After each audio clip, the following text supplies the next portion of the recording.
South ఇండియాలోనే అతి తక్కువ ధరలకి రత్నాలను అందించే ఏకైక సంస్థ 6JVR. నమస్తే, నేను Keshav. Welcome to Suman TV. Andhra Pradesh ప్రభుత్వం దావోస్లో ఏం చేసింది? పక్క రాష్ట్రాల సీఎంలు కోట్ల రూపాయల అగ్రిమెంట్లు చేసుకుంటుంటే ఏపీ సర్కార్ మాత్రం ఎలాంటి అనౌన్స్మెంట్ లేకుండా తిరిగి ఆంధ్రప్రదేశ్కి తిరిగి వచ్చేసింది. అయితే ఇప్పుడు తెలంగాణ ఐటీ మంత్రి దుద్దిళ్ల శ్రీధర్ బాబు చేసిన వ్యాఖ్యలు ఆసక్తికరంగా మారాయి. ఏపీ ఎంఓయూలు కుదుర్చుకోవడంలో ముందుంది కానీ ప్రకటించలేదు అనేటువంటి ఒక సంచలన విషయాన్ని ఆయన బయటపెట్టారు. సో ఈ కోవలో చూస్తే ఆంధ్రప్రదేశ్ కూడా 1,00,000 కోట్ల పైగా ఎంఓయూలు చేసుకుందా? ఏపీ చేసుకున్న ఎంఓయూల్ని బహిర్గతం ఎందుకు చేయలేదు? ఏపీ వచ్చిన తర్వాత సీఎం చంద్రబాబు నాయుడు, ఐటీ మంత్రి నారా లోకేష్ కూడా త్వరలో గుడ్ న్యూస్ అనేటువంటి మాట మాత్రమే చెప్పి ఎందుకు ఊరుకున్నారు? దీని వెనుక సీక్రెట్ ఏంటి? విశ్లేషించేటువంటి ప్రయత్నం చేద్దాం. మనతో పాటు సుబ్రహ్మణ్యం గారు అనలిస్ట్ ఉన్నారు. సుబ్రహ్మణ్యం గారు నమస్కారం. నమస్కారం సార్. శ్రీధర్ బాబు గారు మీడియాతో చిట్ చాట్లో కొన్ని కామెంట్స్ చేశారు. అవును, దావోస్ టూర్ గురించి, చంద్రబాబు నాయుడు గారు ముఖ్యమంత్రిగా ఆయన పనితీరు గురించి. అవును, ఒక రకంగా అది ఒక సర్టిఫికేట్ లాంటిది చాలా కాలం తర్వాత. ఎందుకంటే ఒక పక్క రాష్ట్ర మంత్రి అవును, ఆయనను పొగడడం అనేది. అవును. అసలు ఏం జరిగి ఉంటుంది? దావోస్ టూర్లో చాలా ఎక్స్పెక్టేషన్స్ ఉన్నాయి. మహారాష్ట్ర 10 లక్షల కోట్ల పైగా అగ్రిమెంట్స్ చేసుకుంది. తెలంగాణ 1,78,000 కోట్ల అగ్రిమెంట్స్ చేసుకుంది. అలానే తమిళనాడు కానీ కేరళ కానీ ఎవరి ప్రయత్నాలు వాళ్ళు చేశారు. ఏపీ చాలా మీటింగ్స్ అటెండ్ అయింది కానీ రిజల్ట్ అనౌన్స్ చేయలేదు, సీక్రెట్ మెయింటైన్ చేశారు. సో ఇందులో ఏదో వ్యూహం ఉంది అని శ్రీధర్ బాబు గారు అన్నారు. ఒకవేళ వ్యూహం ఉంటే ఏముండి ఉండొచ్చు? ఎందుకు అంత సీక్రసీ మెయింటైన్ చేయాల్సినటువంటి పరిస్థితి వచ్చింది? అసలు ఓవరాల్గా శ్రీధర్ బాబు గారు ఇచ్చిన సర్టిఫికేషన్ ఏంటి? చంద్రబాబు నాయుడు గారికి కానీ లేదా పనితీరు విషయంలో కానీ దావోస్లో జరిగిన చర్చల సారాంశం ఫలితాలు కానీ ఆయన ఏమన్నారు? సార్, జనరల్గా అయితే మనకు తెలంగాణ, ఆంధ్రప్రదేశ్కి ఇంతకు ముందు ఉన్నటువంటి రాజకీయ పరిస్థితులు అయితే ఈ సందర్భంలో ఇంకా వాళ్ళని కించపరిచే విధంగా మాట్లాడాల. ఇప్పుడు అక్కడ వాళ్ళ కూటమి ప్రభుత్వం వచ్చేసి ఎన్డీఏలో భాగం, ఇక్కడ వచ్చేసి కాంగ్రెస్ వాళ్ళు. అది కూడా ఆయన శ్రీధర్ బాబు గారు వాళ్ళందరూ అక్కడ దావోస్లో కలవడం జరిగింది, మాట్లాడుకోవడం జరిగింది. మనకు ఒక్కసారిగా వాళ్ళు సైలెంట్గా వచ్చేసరికి మనకు ఆశ్చర్యం వేసింది అనమాట. కాకపోతే అన్ని దగ్గరలో వాళ్ళు ట్రై చేసినారు, మన రాష్ట్రం గురించి ఉన్న అక్కడ ఉన్నటువంటి ఫెసిలిటీస్, అవకాశాల గురించి చెప్పినారు. కానీ ఏది అనౌన్స్ చేయకుండా సైలెంట్గా వచ్చినారు. ఇప్పుడు శ్రీధర్ బాబు గారు చెప్పింది కానీ ఆలోచిస్తే కొంచెం మనం అందరం కూడా ఆలోచించాల్సిన పరిస్థితి. ఆయన ఏమంటున్నాడంటే ఒక పాయింట్ చెప్పినాడు సార్. ఆంధ్రప్రదేశ్కు ఉన్నటువంటి గ్రేట్ స్ట్రెంగ్త్ వచ్చి సుదీర్ఘమైనటువంటి తీర ప్రాంతం, దానికి సంబంధించి ఎన్నో ఎంఓయూలు చేసుకున్నారు. నేను లోకేష్ బాబు గారిని అడిగినప్పుడు ఎందుకు మీరు ఇక్కడ అనౌన్స్ చేయట్లేదని అడిగినప్పుడు, లేదు అన్నీ మేము ఆంధ్రప్రదేశ్ పోయిన తర్వాత అనౌన్స్ చేస్తామని చెప్పినారని చెప్పేసి చెప్తున్నాడు. ఆయన అయితే అబద్ధం చెప్పడు కదా. ఈరోజు ఈ మాట చెప్పేసి రేపు తప్పించుకోలేడు కదా. ఇప్పుడు అసలు చెప్పడం వల్ల ఆయనకు వచ్చేది ఏంటి? ఆయనకు వచ్చే ఆదాయం కూడా లేదు కదా. ఆంధ్రప్రదేశ్ ముఖ్యమంత్రి వచ్చి తెలంగాణ రాష్ట్ర మంత్రికి ఆర్డర్స్ ఇవ్వడం లేదు కదా. ప్రత్యేకంగా పార్టీలు చూస్తే కూడా 2 ధృవాల పార్టీలు అవి. సో అయినప్పటికీ ఒక రకంగా చెప్పాలంటే శత్రు పార్టీ అయినప్పటికీ ఎన్డీఏ గవర్నమెంట్కి శ్రీధర్ బాబు గారు అలా చెప్పడం అన్నది ఒక గొప్ప అతని యొక్క క్యారెక్టర్కి నిదర్శనంగా చూడాలి. ఆడేం లేకుంటే ఊరికే చెప్పడు కదా సార్. సుదీర్ఘమైనటువంటి తీర ప్రాంతం ఉందన్నాడు, ఎన్నో ఎంఓయూలు చేసుకున్నారని అన్నాడు. నేను అడిగినప్పుడు ఎందుకు మీరు ఇక్కడ అనౌన్స్ చేయలేదంటే అక్కడ పోయి తర్వాత చేస్తామని అన్నారు అని చెప్పేసి అన్నారు. సో ఈ పాయింట్స్ అన్ని చూస్తుంటే ఏదో వ్యూహమే ఉందని చెప్పేసి ఆయన అంటున్నారు. మనం కూడా అదే విధంగా ఆలోచించాలి సార్. లేకపోతే ఒక్కటి కూడా లేకుండా ఉత్త చేతులతో వచ్చే పరిస్థితి కాదు కదా. జనరల్గా ఎంత విధ్వంసం ఇంతకు ముందర జరిగినప్పటికీ అట్లీస్ట్ చంద్రబాబు గారు అనే ఒక బ్రాండ్ ఇమేజ్ ఏదో ఒకటి ఉంటుంది కదా సార్ ఫస్ట్ నుంచి దావోస్కి. కానీ ఒక విషయం అంటే ఇప్పుడు శ్రీధర్ బాబు గారు చేసిన కామెంట్స్లో ఇంకొకటి ఆసక్తికరమైనటువంటి అంశం ఏంటంటే, చంద్రబాబు నాయుడు గారు హైదరాబాద్ని ఇబ్బంది పెట్టకూడదు. Correct, it's very important. తెలంగాణని, హైదరాబాద్ని అది అలా ఆ గ్రోత్ అనేది కంటిన్యూ అవుతూనే ఏపీని ఏ విధంగా డెవలప్ చేయాలి, ఏపీకి తగిన పరిశ్రమలు, ఏపీలో ఉన్న వనరులకి తగిన పరిశ్రమలు ఎలా తేవాలి, ఈ వ్యూహం చేయడం అనేది ఆయన మెచ్యూరిటీ, ఆయన రాజకీయ పరిణితి, ఇవన్నీ కూడా చాలా ఆసక్తికరమైనటువంటి అంశాలు దగ్గరగా పరిశీలించే అవకాశం వచ్చింది ఆ దావోస్ టూర్లో అని కూడా అంటారు. ఎందుకు చంద్రబాబు నాయుడు గారు అంత ప్లాన్డ్గా ఏదైనా ఒక వ్యూహాన్ని అమలు చేసేటువంటి క్రమంలోనే ఈ నిర్ణయాలు, ఈ గోప్యత పాటిస్తున్నారు? ఎందుకంటే ఆయన వచ్చిన తర్వాత కూడా ఎంఓయూలు అనౌన్స్మెంట్ చేసి ఒక మాయాజాలం చేయడం మాకు ఇష్టం లేదు, ఏం జరిగినా రియాలిటీలో చూపించాలి, ప్రజల ముందరే చూపిస్తాం, ప్రజలకే వివరిస్తాం అనేటువంటి ఒక మాట చెప్పారు. ప్రెస్ మీట్లో ఆయన కూడా ఒక మీడియాతో మాట్లాడారు వచ్చిన తర్వాత ఏం జరిగింది ఏంటి, గుడ్ సైన్ అన్నారు. అవును. గుడ్ విల్ పెరిగింది అన్నారు. అవును గతంలో జరిగిన డ్యామేజ్ని మేము ఇప్పుడు చాలా వరకు రికవర్ చేయగలిగామని చెప్పి అన్నారు. అవును సో ఈ సంకేతాలు తప్పితే విషయాలు ఏం బయట పెట్టాలి. అవును సో ఆ లెక్కను చూసినప్పుడు శ్రీధర్ బాబు గారి కామెంట్స్ ప్లస్ ఇవి ఏం జరిగి ఉండదు. సార్, శ్రీధర్ బాబు గారి కామెంట్ ఇప్పుడు 2 తెలుగు రాష్ట్రాల ప్రజలు ఆహ్వానించదగినటువంటి థాట్ ప్రాసెస్. ఆయన ఏమన్నాడు, చంద్రబాబు నాయుడు గారు చాలా బ్రాడ్ థింకింగ్లో ఉన్నారు అని చెప్పేసి ఆ సీనియారిటీకి ఆయనకున్నటువంటి ఆ క్యారెక్టర్ని గురించి చెప్పడం జరిగిందనమాట. ఆయన అన్న ఇంకో పాయింట్ ఏంటంటే హైదరాబాద్ని డిస్టర్బ్ చేసే ఆలోచన ఆయనకు లేదు అంటే మనం కూడా అనుకోవాలి సార్. ఎందుకంటే చంద్రబాబు నాయుడు గారు పెంచి పోషించినటువంటి బిడ్డ అని అనుకుందాం ఫర్ ఎగ్జాంపుల్, ఆయన చేతులతో ఆయన ఇది చేయడు కదా. మరి ఇంకొకటి ఏంటేనంటే మీరు అన్నట్టు హైదరాబాదు భౌగోళిక పరిస్థితులు ఒక రకంగా ఉంటాయి, ఆంధ్రప్రదేశ్ భౌగోళిక పరిస్థితులు ఒక రకంగా ఉంటాయి because of longest coastal line. అదే శ్రీధర్ బాబు గారు కూడా కొంచెం ఎంఫసైజ్ చేయడం జరిగింది. సో అలాంటప్పుడు అక్కడికి వచ్చేటటువంటి కంపెనీలు వేరుంటాయి, ఇక్కడికి వచ్చేటటువంటి కంపెనీలు వేరుంటాయి. మనం చూసినా కూడా ఆల్రెడీ ఇక్కడ ఎస్టాబ్లిష్ అయ్యి ఉండేటటువంటి ఫార్మా రిలేటెడ్, తర్వాత వచ్చేసి మనకు ఐటీ రిలేటెడ్ అవన్నీ ఇక్కడికి ఎంవోల్ చేసుకొని రావడం జరిగింది శ్రీధర్ బాబు గారు, రేవంత్ రెడ్డి గారు. సో హైదరాబాద్ని ఆయన డిస్టర్బ్ చేసే ఆలోచన లేదు, ఆయన బ్రాడ్ థింకింగ్కి నేను ఫిదా అయినాను, నాకు చాలా హ్యాపీగా ఉంది సో అనేసి ఈయన శ్రీధర్ బాబు గారు చెప్పడం అన్నది ఒక శుభ పరిణామంగా చూడాలా. చంద్రబాబు నాయుడు గారు హైదరాబాద్ని డిస్టర్బ్ చేయాల్సిన అవసరం కూడా లేదు, అది ఎవరు హర్షించరు. ఆయన కూడా అలాంటి ఒక సంకుచితమైనటువంటి ఆలోచన ఉంటుంది అనేసి మనం కూడా అనుకోకూడదు సార్. అది కాకపోతే శ్రీధర్ బాబు గారు చెప్పినటువంటి పాయింట్, అక్కడ ఎంఓయూలు చేసుకున్నారు మీరు ఎందుకు అనౌన్స్ చేయట్లేదు ఇక్కడ అని అడిగినాను అని అన్నాడు ఆయన. అంటే ఆల్రెడీ ఎంఓయూలు అయినాయి, జరిగినాయి. కాకపోతే ఇక్కడికి వచ్చి ఏదన్నా వ్యూహం ఉండొచ్చు అన్నాడు ఆయన. ఇంకో పాయింట్ కూడా అన్నాడు, రేపు అవన్నీ వాళ్ళు బయట పెడితే మీ పాత్రికేయులే వాళ్ళని మమ్మల్ని కంపేర్ చేసి మళ్ళా మమ్మల్ని తక్కువ చేసి మాట్లాడతారు మీరు అని చెప్పేసి ఆయన నవ్వడం కూడా జరిగింది అనమాట. సో దీన్ని బట్టి మనము అక్కడి నుంచి ఉత్త చేతులతో వచ్చినారు అని అనుకునే దానికి ఆస్కారం లేదు. సెకండ్ సార్ ఇంకొకటి అంటే ఒకటి నంబర్స్ ప్రకారం మీరు కంటిన్యూ చేసే ముందు నంబర్స్ ప్రకారం ఇప్పుడు పూడిమడక గ్రీన్ హైడ్రోజన్ ప్రాజెక్టుకి 1,85,000 కోట్లు. అవును, ఒక ఏపీలో ఒక ప్రాజెక్టు. అవును, రైల్వే జోను ఒక 1,08,000 కోట్లు, 1,49,000 కోట్లు లెక్క చెప్తున్నారు. 150 కోట్లు, లక్ష కాదు 140 కోట్లు అన్నారు. 150 కోట్లు యావరేజ్గా మొత్తం దాని డెవలప్మెంట్ అంతా అన్నారు. తర్వాత రహదారులు ప్రాజెక్టులకు సంబంధించి 4,500 కోట్లు. ఇవి కూడా ప్రభుత్వం చెప్పింది, కేంద్ర ప్రభుత్వం నుంచి వస్తున్న నిధుల రూపంలో. కృష్ణపట్నం పారిశ్రామిక పార్కు క్రిస్ సిటీలో చూస్తే 2,130-140 కోట్లు అదొక లెక్క చెప్పారు. తర్వాత రైల్వే లైన్ ప్రాజెక్టులో ఒక 5,700 కోట్లు లెక్క చెప్పారు. తర్వాత నేషనల్ హైవేస్కి సంబంధించినటువంటి ప్రాజెక్టులో ఒక 3,040 కోట్లు లెక్క చెప్పారు. నక్కపల్లి దగ్గర బల్క్ డ్రగ్ పార్కు 1,870 కోట్లు లెక్క చెప్పారు. 6 రైల్వే ప్రాజెక్టులకు సంబంధించి కొత్త పూర్తిగా రైల్వే లైన్లతో సహా ఇప్పుడు ఒక అమరావతి రైల్వే లైన్కే 2,500 కోట్లు 2,400 కోట్లు లెక్క చెప్తున్నారు. అది ఒక 6,000 కోట్లు. దగ్గర చంద్రబాబు నాయుడు గారు దావోస్ వెళ్ళే సమయానికే 3.5 లక్షల కోట్ల లెక్క చూపించారు ఇక్కడ స్థానికంగా ఆంధ్రప్రదేశ్లో, దేశంలో ఉంటూ దేశీయ పరిశ్రమలు దేశీయ ఒప్పందాల ప్రకారం. సో ఈ అంచనా ప్రకారం చూస్తే ఇక్కడే 3.5 లక్షల 7 నెలల్లోనే ఇప్పుడు వాళ్ళు చెప్పేది 6 లక్షల కోట్లకి ఇంచుమించు అయినాటివి రాబోయేటివి అన్నీ కలిపిస్తారు. ఇప్పుడు 7 నెలల్లో 6 లక్షల కోట్ల పెట్టుబడులు మనం ఆంధ్రప్రదేశ్కి తీసుకొచ్చే విధంగా పనిచేసినాం అని చెప్పేసి చంద్రబాబు నాయుడు గారు, లోకేష్ గారు, పవన్ కళ్యాణ్ గారు చెప్తున్నారు. ఇన్ఫాక్ట్ ఒక 3 లక్షల చిల్లర కోట్లు సాక్షాత్ అమిత్ షా గారు వచ్చినప్పుడే ఆయన నోటుకుంటేనే చెప్పినాడు.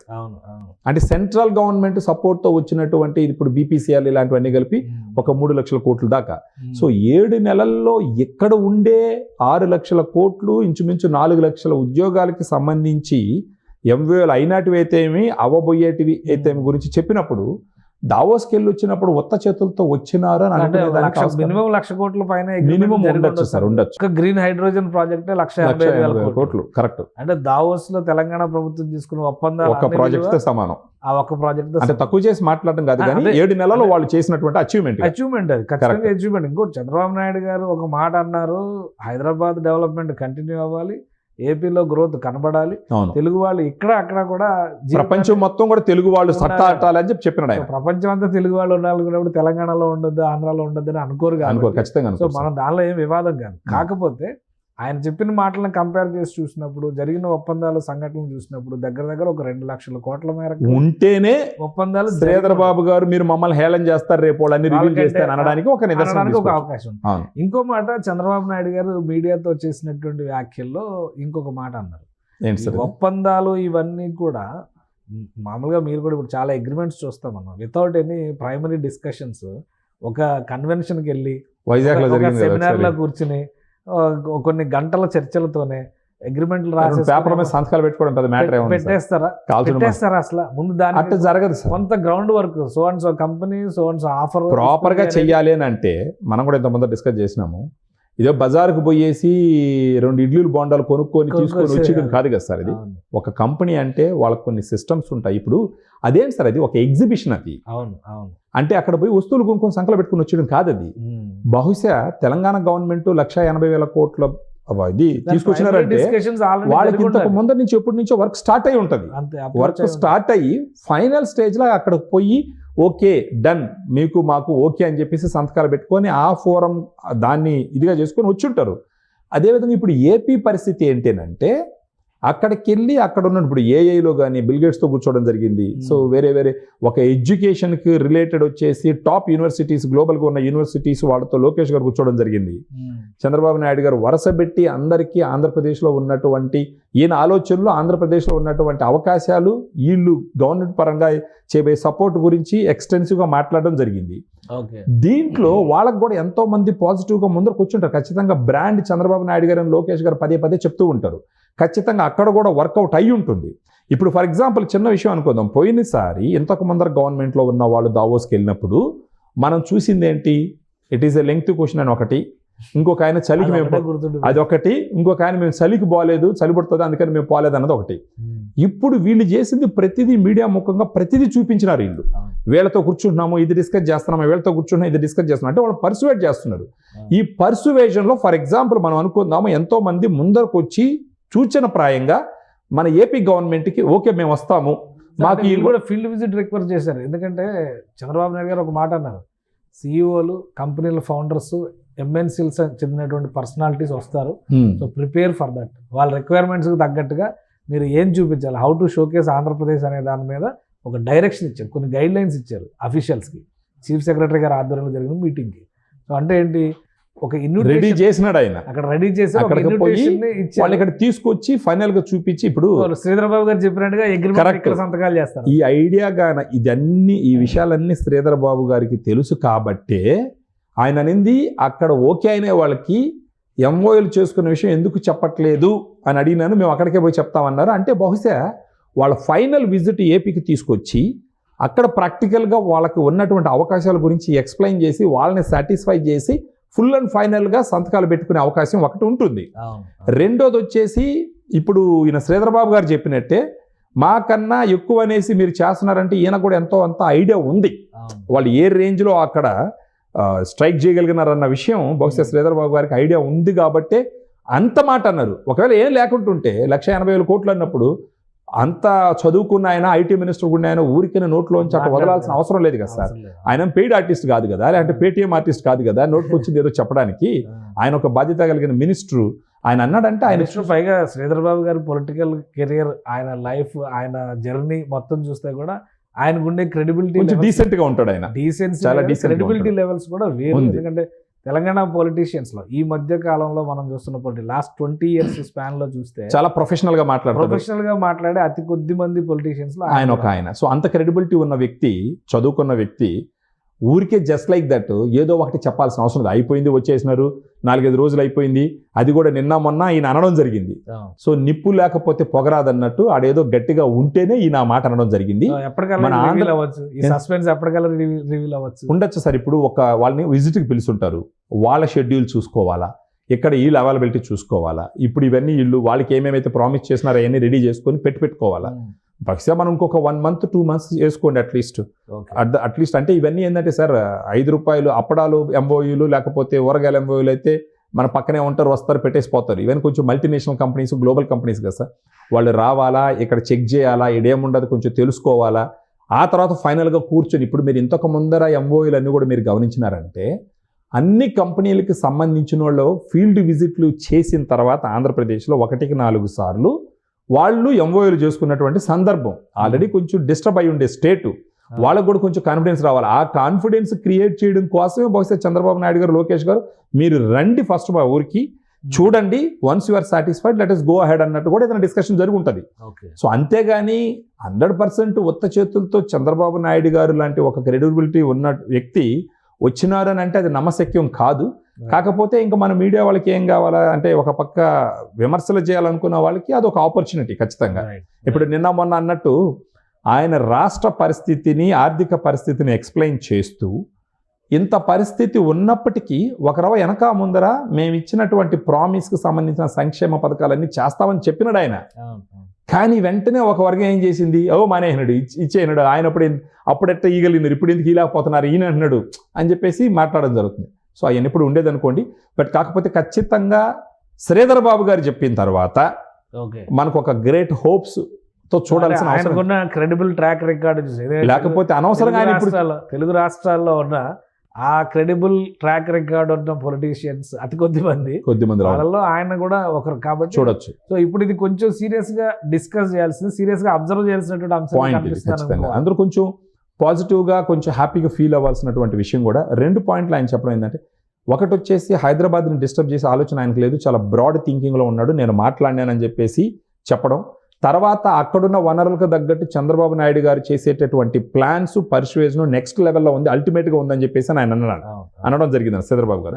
ఫిట్నెస్ సంబంధించి కూడా -10 degrees టెంపరేచర్ ఉన్న దగ్గర కూడా ఆయన మేమందరం కోట్లు బూట్లు వేసుకొని తిరిగితే ఆయన ఎప్పుడు ఉన్న ఏంటంటే ఆయన డిజైనర్ వేర్తో వచ్చినారని చెప్పేసి అనేసి చెప్పడం కూడా జరిగింది ఆయన. సో ఈ విధంగా మనం ఎలా చూడాలంటే ఖచ్చితంగా ఏదో ఉంది సార్ అక్కడ. Maybe it's matter of some time. ఖచ్చితంగా అంటే ఒక 7 నెలల్లోనే 6 లక్షల కోట్లు తీసుకొచ్చినటువంటి credibility, of course central government support కూడా ఉందనుకోండి, సపోర్ట్ ఉంటుంది. ఎందుకంటే ఇది ఏదైనా international agreement, FDI related investment ఏది రావాలన్నా with the approval of the central government, అంటే స్టేట్ వెళ్ళి డైరెక్ట్ గా అగ్రిమెంట్ చేసుకొని వచ్చేది కూడా ఉండదు. అవును. సో ఆ ప్రాసెస్ అన్ని కూడా ఫాలో అవుతారు, ప్రొసీజర్స్ అన్ని కూడా ఫాలో అవుతారు. బట్ ఏదో ఒక హోప్ ఇచ్చారు మళ్ళీ శ్రీధర్ బాబు గారు ఈ కామెంట్ చేయడం ద్వారా.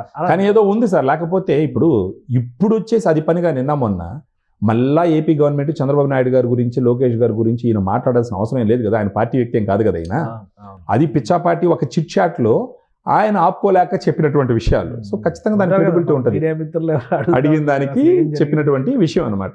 సో ఖచ్చితంగా ఒక క్రెడిబిలిటీ ఉండే అవకాశం ఉంది. So let us hope for the best అన్నట్టు చూడొచ్చు.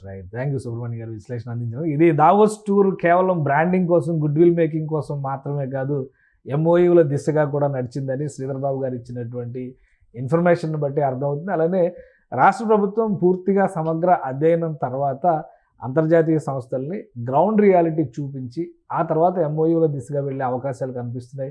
అలానే ఈ కామెంట్స్ని కనుక డీకోడ్ చేసి చూస్తే కనీసం 2 లక్షల కోట్లకు తగ్గకుండా ఏపీకి కూడా ఆఫర్స్, ఎంఓయూలు బహుశా క్యూ లైన్లో ఉన్నాయనేటువంటి సంకేతాలు అయితే స్పష్టంగా కనిపిస్తున్నాయి. కానీ కొద్ది రోజులు వేచి చూడాల్సిందే, ఏం జరగబోతుంది అఫీషియల్గా, ఇదంతా ఎప్పుడు రివీల్ కాబోతుంది అనేది మాత్రం ఆసక్తికరమైన అంశంగా మారిందని సుబ్రహ్మణ్యం గారు అంటారు. ఇది special discussion. Keep watching. Suman టీవీలో మీ పర్సనల్ అండ్ బిజినెస్ ప్రమోషన్స్ కోసం కింది నెంబర్కి కాంటాక్ట్ చేయండి.